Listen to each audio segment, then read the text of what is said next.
Salut Benoît, bah écoute, crawl déjà plutôt bien construit en termes de projectiles, il y a l'alignement, il y a l'immersion, donc ça c'est une bonne chose. L'autre point, c'est que tu as un catch qui commence à se construire vraiment de manière sympathique sur le bras gauche, donc on va partir de tout ce que tu arrives déjà à faire, de tout ce que tu as bien ressenti sur les 2 heures de coaching, et ben on va construire et améliorer tout ça à partir de là.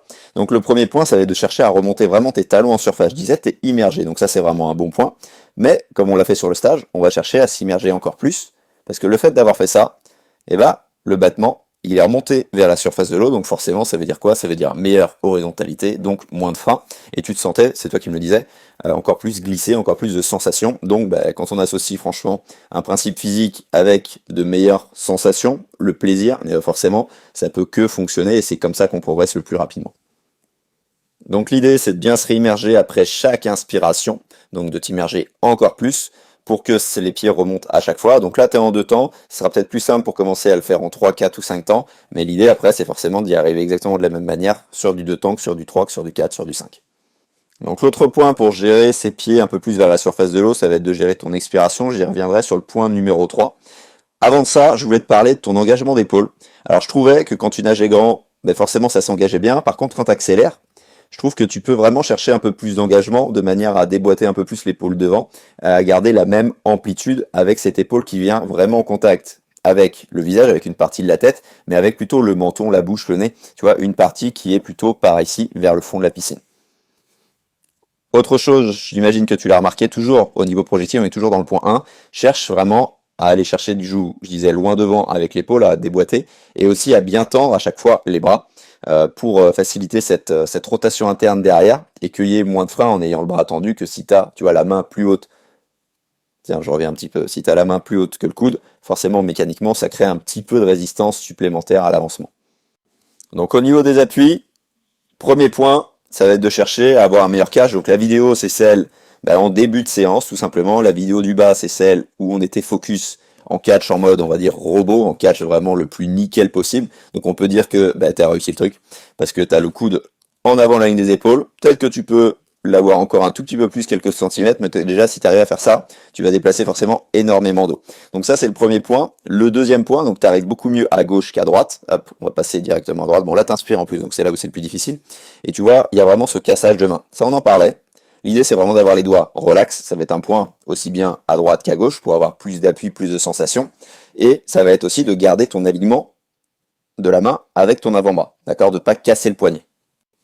Parce que si tu casses le poignet, quand on sait que la main c'est 70% de la propulsion totale, et ben forcément, à un moment donné, elle va pas être super bien orientée, tout simplement, pas à fond, pas à 100%. Et tu le dis toi-même, au niveau des sensations à gauche, elles sont ok. Par contre, à droite, ben, tu as vraiment du mal à ressentir l'eau. Donc c'est sûrement dû à cette décontraction, à cette surcontraction sur le poignet, contraction au niveau des doigts, surcontraction sur le poignet. Et ça t'empêche aussi, à mon avis, de fléchir correctement l'avant-bras sur le bras. Donc il y a un début de catch ici, il y a un début de friction, c'est sûr. Mais ce qu'on veut, c'est qu'il approche vraiment ce que tu as réussi à faire sur ce bras gauche. Donc pour ça, on va se servir de contraste d'appui comme on a pu faire tout simplement sur ce coaching. On va se servir tout simplement, j'allais dire encore une fois, de l'exercice point fermé parce que c'est vraiment un exercice qui fonctionne bien et qui a bien fonctionné pour toi en termes de sensations. Et il ne faudra pas hésiter, c'est là où le matériel peut entrer en jeu et peut servir, dans certains cas, à mettre les plaquettes pour mieux ressentir ces appuis. Surtout sur ce bras-là, de l'autre côté, tu n'es pas obligé d'en mettre. Mais tu mets une plaquette classique, tu vois ce que ça donne. Et si vraiment tout ça, ça passe pas au bout de plusieurs semaines et tu te sens pas mieux sur ce bras-là, et ben là, c'est là où les plaquettes avant-bras et main pour garder cette orientation peuvent vraiment servir à aller un peu plus loin dans tes sensations et dans la bonne mise en œuvre de tes appuis, tout simplement. Donc ensuite, on va chercher un peu plus de fluidité dans ton accélération. Donc là, c'est exactement ce qu'on recherchait à faire ici. On cherchait pas à avoir un catch nickel. Là, juste avant, c'était le catch, on va dire, en mode nickel, robot, peu importe, fallait le placer le mieux possible. Donc là, tu vois, déjà, il est bien placé. Mais on cherchait un compromis entre un bon catch et une accélération fluide. Ok. Et là, c'est ce que tu as réussi à faire, du coup, sur cette vidéo, où là, ça prenait beaucoup plus d'eau que sur le tout début de séance, là, sur la vidéo d'avant. Et ça accélérait quand même de manière progressive vers l'arrière, vers les pieds. Ça t'arrivait déjà à accélérer, t'arrivais déjà aussi à pousser dans la bonne direction vers les pieds pour avancer vers l'avant. Mais là, tu mettais vraiment la bonne rythmique, c'est-à-dire que tu prenais le temps sur la première moitié du retour arrière et t'accélérais la deuxième moitié, ce qui fait que tu prenais le temps sur la prise d'appui et t'accélérais aussi, du coup la deuxième moitié, les deux bras sont coordonnés, sont synchronisés, donc ça faisait lent, accélération beaucoup plus naturelle, beaucoup plus fluide. Ensuite, parlons expiration, inspiration. Donc pour commencer par rapport à l'inspi, ben, le fait d'avoir cherché à inspirer un peu plus rapidement, tu vois, là ça met un peu de temps, il y a la main qui rentre dans l'eau alors que le visage n'est pas tout à fait remis, tu t'es pas tout à fait réimmergé, alors que là dans l'idéal tu dois avoir le visage parallèle au fond de la piscine, la tête doit être remise de manière fixe, alignée avec la colonne vertébrale, le bassin et les pieds, alignée et si possible forcément horizontale vu que tu seras réimmergé, vu que tu auras réussi à plus te réimmerger, c'était le point numéro 1. Donc pour ça, l'exercice d'expiration continue, aller chercher un peu plus d'expiration que d'habitude, te force à muscler tes muscles inspiratoires, et donc forcément à un moment donné, tu vas inspirer de plus en plus vite en expirant le volume que tu avais avant. Donc on cherche plus de volume à certains moments, justement pour travailler cette capacité d'inspiration rapide. Ensuite, au niveau de l'inspiration, tu as le bras, tu vois, que tu contrôles pas tout à fait, et on voit au niveau des bulles là qu'il y a ici.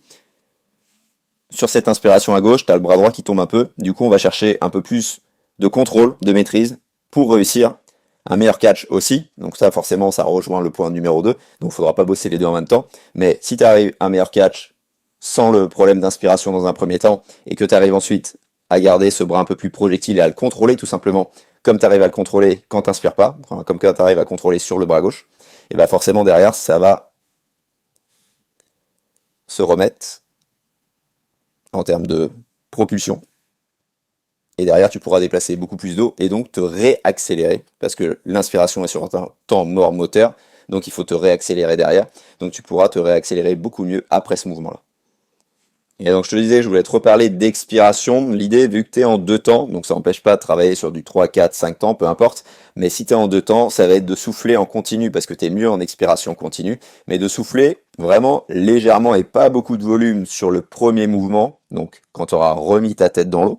Donc là, en l'occurrence, ça sera sur le bras droit, et de souffler un peu plus fort, un peu plus intensément, et un peu plus de volume par rapport à ton expiration sur ce bras-là, sur le bras droit, de souffler un peu plus de volume sur le bras gauche, justement juste avant l'inspi, pardon, je vais y arriver, pour du coup inspirer plus vite, ça fait un petit appel d'air, mais surtout pour déplacer plus d'eau plus rapidement, et que derrière tu as aussi un peu plus de vitesse de glisse, vu que c'est sur un temps mort moteur, c'est toujours bon à prendre d'avoir un peu plus de vitesse, un peu plus de propulsion juste avant l'inspiration. Et donc l'expiration peut servir à ça, et le fait de souffler un peu moins sur le premier mouvement et un peu plus sur ce bras gauche, et ben ça fait que tu gardes ton air un peu plus longtemps sur le premier coup de bras. Et donc ça veut dire quoi? Ça veut dire que tu peux maintenir ton horizontalité aussi un peu plus facilement. Parce que comme on l'a vu sur les exercices qu'on avait fait, garder ta posture sans bouger avec les bras devant en flèche, tu vois, même juste sur une glissée, et ben tu avais les pieds qui coulaient assez rapidement malgré un bon alignement. Ok, malgré du coup une bonne immersion dans la nage. Donc forcément, il faut trouver ces solutions-là, il faut les mettre en place pour maintenir une horizontalité la meilleure possible, le plus longtemps possible avant cette inspiration. Donc voilà Benoît, je t'envoie tout ce qu'il faut, les exercices, les séances, tout dans les PDF en vidéo. Si tu as des questions, t'hésites pas.